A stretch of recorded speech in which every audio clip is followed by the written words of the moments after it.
కృతయుగం నాటి అత్యంత ప్రాచీనమైన ఆలయం దేవుని గడప శ్రీ లక్ష్మీ వెంకటేశ్వర స్వామివారి ఆలయం. తిరుమలకు తొలి గడపగా ప్రసిద్ధి చెందిన ఈ ఆలయంలో శ్రీ లక్ష్మీ సమేత శ్రీ వెంకటేశ్వర స్వామివారు కొలువై భక్తుల పూజలందుకుంటున్నారు.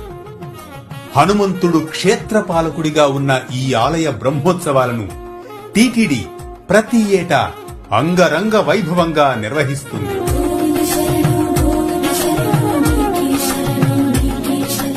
శ్రీ లక్ష్మీ వెంకటేశ్వర స్వామివారి వార్షిక బ్రహ్మోత్సవాలు 2025వ సంవత్సరం జనవరి 29 నుండి ఫిబ్రవరి 6వ తేదీ వరకు ఉదయం సాయంత్రం జరిగే వాహన సేవలలో స్వామివారి దివ్య కటాక్షం మీ శ్రీ వెంకటేశ్వర భక్తి ఛానల్లో.